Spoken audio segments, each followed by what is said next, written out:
আবারও পাল্টাপাল্টি হামলায় ইরান আমেরিকা যুদ্ধে ক্ষতিগ্রস্ত মিসাইল ঘাঁটিগুলো পুনরুদ্ধার করেছে ইরান, বলছে সিএনএন। যুদ্ধবিরতি উপেক্ষা করে বৈরুতে হামলার নির্দেশ নেতানিয়াহুর। লেবানন ইস্যুতে নিরাপত্তা পরিষদের বৈঠক আজ। ভারতের অংশ দখলে রাখার দাবি নেপালের নতুন প্রধানমন্ত্রীর। বিতর্কিত অঞ্চলগুলো নিয়ে চায় না ভারত ব্রিটেনের সাথে বৈঠকের ঘোষণা।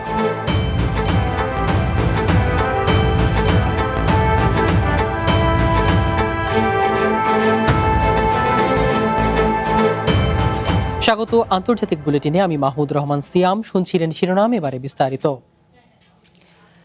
আমেরিকার MQ-1 প্রিডেটর ড্রোন ভূপাতিত করার জবাবে ইরানের গোরুক শহর ও কেশম দ্বীপে রাডার ও ড্রোন নিয়ন্ত্রণ কেন্দ্রগুলোকে বোমা বর্ষণ করেছে আমেরিকার সামরিক বাহিনী। সোমবার এ তথ্য জানিয়েছে সেন্ট্রাল কমান্ড। জবাবে আমেরিকার বিমান ঘাঁটিতে পাল্টা হামলা চালিয়েছে ইরান। এর পরপরই নিজেদের আকাশ সীমায় ক্ষেপণাস্ত্র ও ড্রোন প্রতিহত করার কথা জানিয়েছে কুয়েত। একদিকে ইরান ও আমেরিকার কর্মকর্তারা যুদ্ধবিরতির মেয়াদ বাড়াতে আলোচনা চালিয়ে যাচ্ছেন, অন্যদিকে পাল্টা হামলায় সংকটের মুখে তেহরান, ওয়াশিংটন ভঙ্গুর যুদ্ধবিরতি। এর মধ্যেই আমেরিকার সামরিক বাহিনীর সেন্ট্রাল কমান্ড জানিয়েছে, গত শনি ও রবিবার ইরানের দক্ষিণ উপকূলের গোরুক শহর এবং কেশম দ্বীপে বিমান হামলা চালিয়েছে তারা। সেন্টকম এক বিবৃতিতে জানায়, আন্তর্জাতিক জলসীমায় আমেরিকার MQ-1 ড্রোন ভূপাতিত করার জবাবে এই হামলা চালানো হয়। হামলায় ইরানের আকাশ প্রতিরক্ষা ব্যবস্থা, গ্রাউন্ড কন্ট্রোল স্টেশন এবং আঞ্চলিক জলসীমায় বাণিজ্যিক জাহাজের জন্য হুমকিস্বরূপ দুটি ওয়ান ওয়ে অ্যাটাক ড্রোন ধ্বংসের দাবি করেছে আমেরিকা। এদিকে সোমবার কুয়েতের আকাশসীমায় ড্রোন ও ক্ষেপণাস্ত্র প্রতিহত করার দাবি করে দেশটির সামরিক বাহিনী। কুয়েতের আকাশ প্রতিরক্ষা ব্যবস্থা সব ড্রোনই প্রতিহত করেছে বলে জানানো হয়, যদিও কোথা থেকে এসব হামলা চালানো হয় তা স্পষ্ট করেনি দেশটি।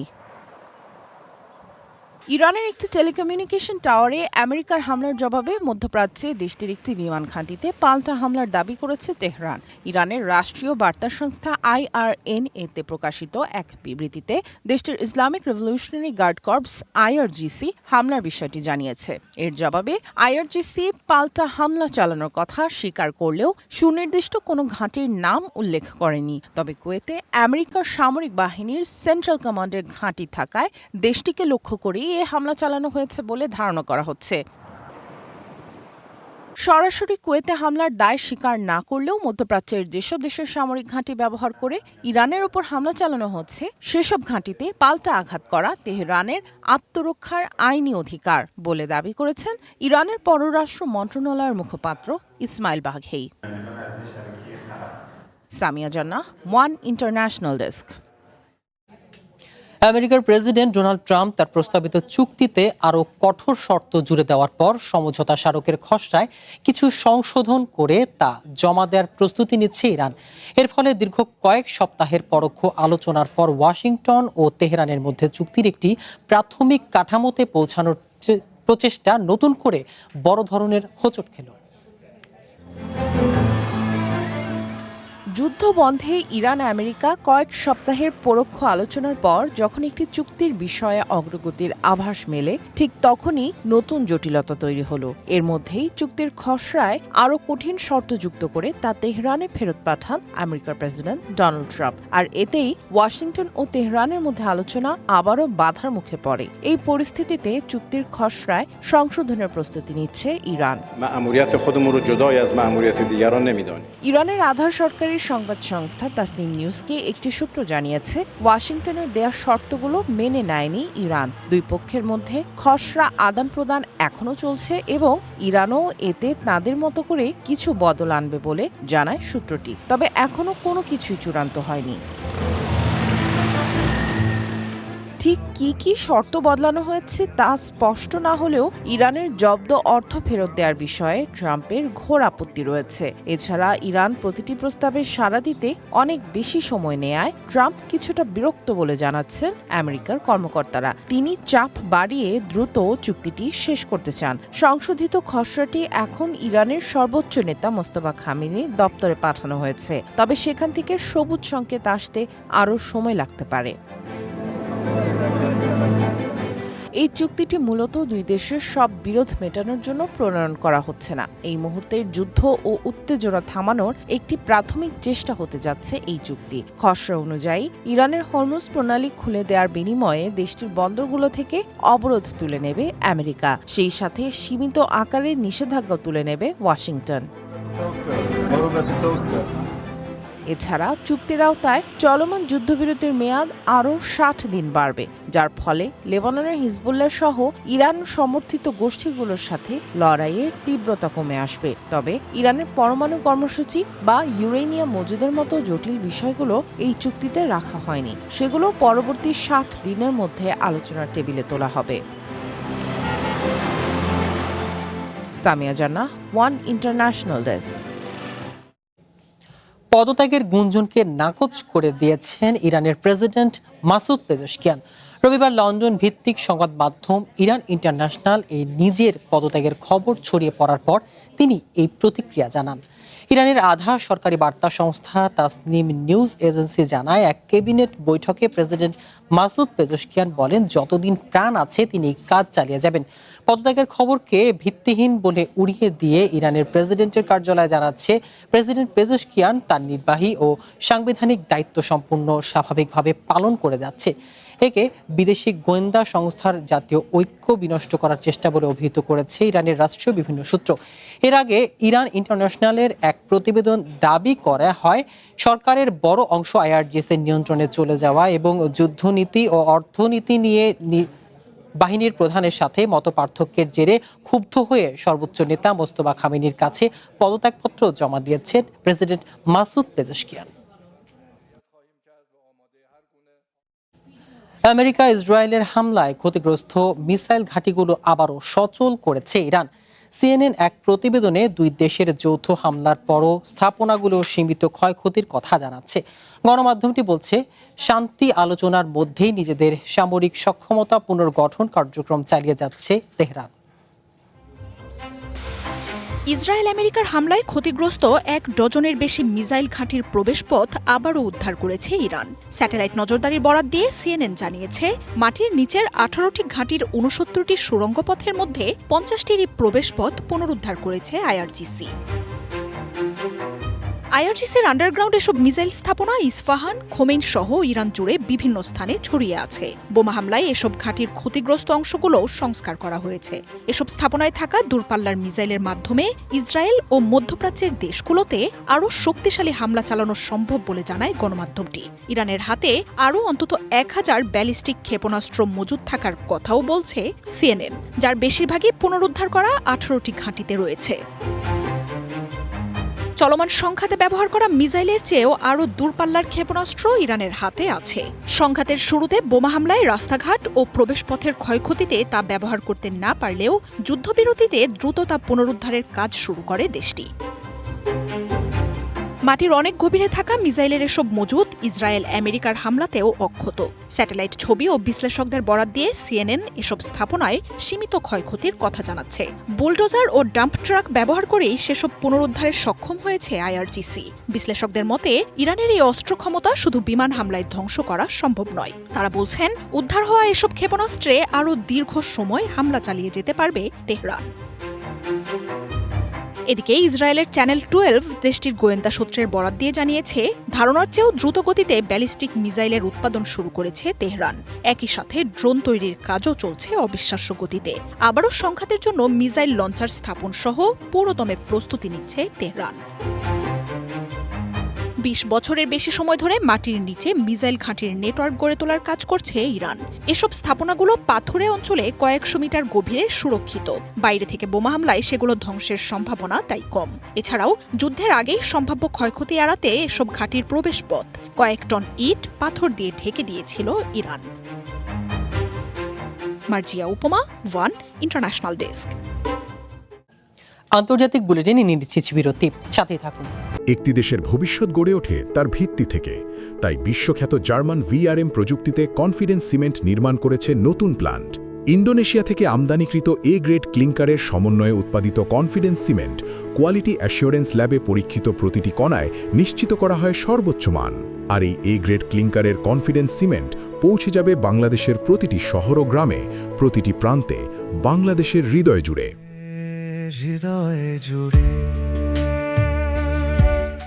আবারও স্বাগত আন্তর্জাতিক বুলেটিনে। লেবাননের রাজধানী বৈরুতে হামলার নির্দেশ দিয়েছে ইসরায়েলি প্রধানমন্ত্রী বেঞ্জামিন নেতানিয়াহু। সোমবার বৈরুতের দাহিয়ে ডিস্ট্রিক্টে হামলার এই নির্দেশ দেন তিনি।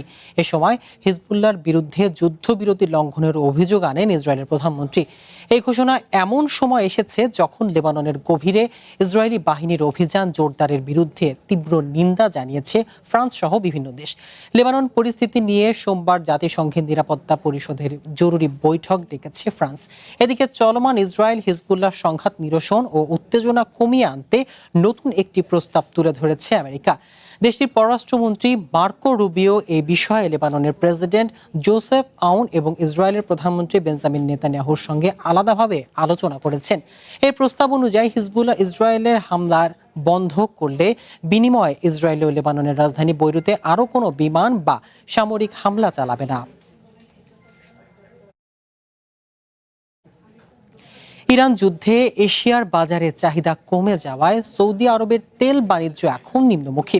বিশেষজ্ঞরা বলছেন, হরমুজ প্রণালী বন্ধ থাকায় দীর্ঘ পথ পাড়ি দেয়া সৌদির তেলের বাড়তি দাম ও আরব আমিরাতের ওপেক ছাড়ার সিদ্ধান্তের প্রভাব পড়েছে সৌদির তেল ব্যবসায়। কয়েক দশক ধরে Bharat, China, Japan, south Korea বা তাইওয়ানের মতো এশিয়ার শক্তিশালী অর্থনীতির দেশগুলোতে বিপুল তেল সরবরাহ করে এসেছে সৌদি আরব। গত ফেব্রুয়ারিতে দিনে প্রায় ৭৩ লাখ ব্যারেল তেল রপ্তানি করেছে রিয়াদ। মার্চে সেটা কমে দাঁড়ায় ৪৪ লাখ ব্যারেলে। ইরান যুদ্ধে এশিয়ায় তেল রপ্তানির গুরুত্বপূর্ণ জলপথ হরমুজ প্রণালী বন্ধ থাকায় ধাক্কা খায় সৌদির তেল বাণিজ্য। তবে লোহিত সাগরের ইয়ানবু পর্যন্ত বিস্তৃত থাকা পূর্ব পশ্চিম পাইপলাইনে বাবেল মানদেব প্রণালী হয়ে বিকল্প পথে এশিয়ার দেশগুলোকে জ্বালানি পাঠানো হচ্ছে। প্রতিদিন সৌদি থেকে ৫০ লাখ ব্যারেল তেল রপ্তানি হচ্ছে বলে জানাচ্ছে রিয়াদের স্থানীয় সূত্রগুলো। তারপরও সৌদি থেকে এশিয়ার দেশগুলোর তেল আমদানি কমানোর কারণ হিসেবে বিশেষজ্ঞরা বলছেন জ্বালানিটির বাড়তি মূল্যের কথা। সৌদির অপরিশোধিত তেল অন্য দেশগুলোর তুলনায় দামি। এছাড়াও লোহিত সাগরের বন্দর থেকে আমদানিতে বেড়েছে ট্যাঙ্কার খরচ। হরমুজের বিকল্প পথে আমদানিতে সময় লাগছে বেশি। এই মাসের শুরুতেই আরব আমিরাতের তেল রপ্তানিকারক দেশগুলোর জোট ওপেক ত্যাগের ঘোষণা সৌদির বিপদ বাড়িয়েছে বলে জানাচ্ছেন বিশ্লেষকরা। জোটটি ছাড়ার পর ভারতসহ বেশ কিছু দেশের সাথে তেল রপ্তানিতে আরব আমিরাত আলাদা চুক্তির আলোচনা চালাচ্ছে বলে জানা গেছে। এছাড়াও রিয়াদের চেয়ে তেলের মূল্যে ছাড় দিয়েছে আবুধাবি। গত মার্চে আমিরাতের সাথে সৌদির খনিজ তেলের দামের পার্থক্য $1 থেকে $2 হলেও এপ্রিলে সেটা বেড়ে পৌঁছে যায় $16 থেকে $20। মার্চ থেকে মে মাসের 15 তারিখ পর্যন্ত দুবাই ক্রুড বিক্রি হয়েছে $97 পার ব্যারেলে। সেখানে রিয়াদের তেলের দাম ব্যারেল প্রতি $102 নিচে নামেনি। এছাড়াও যুদ্ধ শুরুর পর ইরান থেকে তেল আমদানি বাড়ানোয় চায়নায় সৌদির তেলের চাহিদা কমেছে। ফেব্রুয়ারিতে প্রতিদিন 16 লাখ ব্যারেল তেল সরবরাহ করলেও মে মাসে বেজিংকে দিনে 12 লাখ ব্যারেল তেল পাঠায় রিয়াদ। একই সময়ে জাপানকে দিনে 10 থেকে 12 লাখ ব্যারেল তেল রপ্তানি করলেও এখন তা কমে 2 লাখ ব্যারেলে নেমে এসেছে। এছাড়াও নাইজেরিয়া, ভেনেজুয়েলা থেকেও এশিয়ার দেশগুলোর তেল আমদানি বাড়ছে।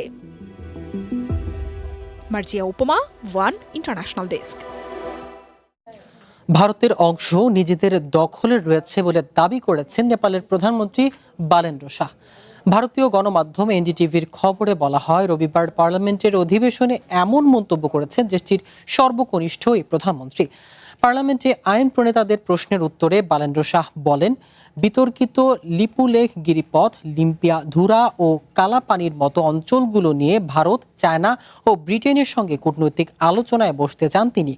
সরকারি মানচিত্রে কালী নদীর পূর্ব দিকে থাকা লিপুলেখ, লিম্পিয়াধুরা এবং পূর্ব কালাপানিকে সে দেশের অবিচ্ছেদ্য অংশ হিসেবে দেখিয়েছে নেপাল। তাই ভারত সরকারকে ওই অংশে রাস্তা নির্মাণ, সম্প্রসারণ বা সীমান্ত বাণিজ্য না করার আহ্বান জানান কাঠমান্ডু। পশ্চিমবঙ্গের প্রথম বিজেপি সরকারের মন্ত্রিসভায় শপথ নিয়েছেন আরও ৩৫ জন। সোমবার লোকভবনে রাজ্যপাল আর এম রবির উপস্থিতিতে শপথ নেন তারা। বন্দে মাতারাম এবং ভারতীয় সঙ্গীত দিয়ে শুরু হয় অনুষ্ঠান। উপস্থিত ছিলেন মুখ্যমন্ত্রী শুভেন্দু অধিকারী। এ সময় পূর্ণমন্ত্রী হিসেবে ১৩ জন শপথ নেন বলে জানিয়েছেন আনন্দবাজার। এর আগে গত ৯ মে ব্রিগেড প্যারেড গ্রাউন্ডে মুখ্যমন্ত্রী হিসেবে শপথ নিয়েছিলেন শুভেন্দু। তার সঙ্গে আরও ৫ জন মন্ত্রীও সেদিন শপথ নেন। এবার সেই মন্ত্রিসভা সম্প্রসারিত করা হয়েছে। বুধবার শুভেন্দু মন্ত্রিসভা সদস্যদের নবান্ন বৈঠকে ডেকেছেন। সেখানেই দপ্তর বন্টন করা হতে পারে। Dr. Hare Krishna Bera, Governor of West Bengal.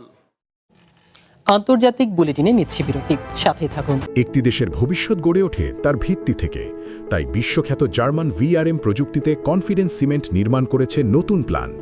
Indonesia থেকে আমদানিকৃত এ গ্রেড ক্লিংকারের সমন্বয়ে উৎপাদিত কনফিডেন্স সিমেন্ট কোয়ালিটি অ্যাসিওরেন্স ল্যাবে পরীক্ষিত প্রতিটি কণায় নিশ্চিত করা হয় সর্বোচ্চ মান।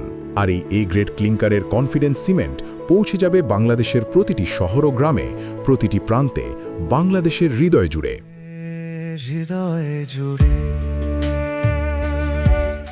আবারও স্বাগত আন্তর্জাতিক বুলেটিনে।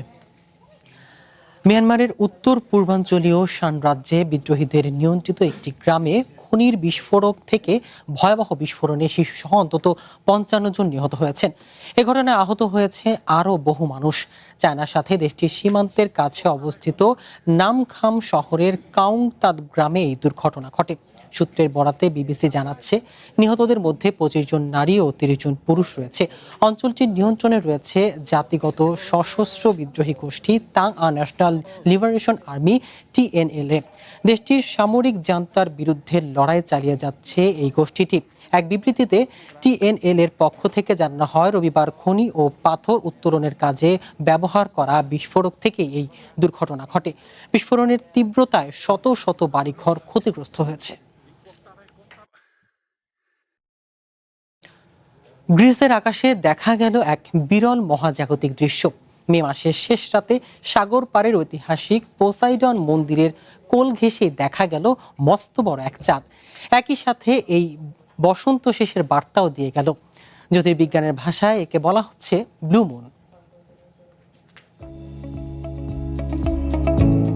ভূমধ্য সাগরের তীরে দাঁড়িয়ে রয়েছে প্রাচীন পোসাইডন মন্দির। এর পাথরের স্তম্ভগুলোর পেছন থেকে ধীরে ধীরে উঁকি দিচ্ছে বিশাল আকৃতির এক মায়াবী চাঁদ। গ্রিসের কেপ সুনিয়নের আকাশে রবিবার রাতে দেখা গেল মহাজাগতিক এই দৃশ্য। রূপালী চাঁদের আলোয় গ্রিক মন্দিরটি যেন এক রূপকথার নগরী। নামে ব্লু মুন হলেও নাসা জানিয়েছে চাঁদটি আসলে নীল নয়, বরং এটি ছিল এই বছরের অন্যতম ক্ষুদ্র চাঁদ। পৃথিবী থেকে সবচেয়ে দূরে থাকার কারণে একে কিছুটা ছোট দেখালেও এর আলোর দ্যুতিতে কোনো কমতি ছিল না। সাগরের বুকে চাঁদের আলোর ঝিলিক আর সেই আলোয় ভেসে যাওয়া পালতোলা নৌকা, সব মিলিয়ে সেখানে তৈরি হয়েছিল এক অপার্থিব পরিবেশ। সামিয়া জান্নাহ, ওয়ান ইন্টারন্যাশনাল ডেস্ক। এই ছিল আন্তর্জাতিক বুলেটিনে। একটু পরে দেখবেন জেলা বুলেটিন। চ্যানেল 1-এর সাথে থাকুন, যুক্ত থাকুন আমাদের ফেসবুক পেজ ও ইউটিউব চ্যানেলে।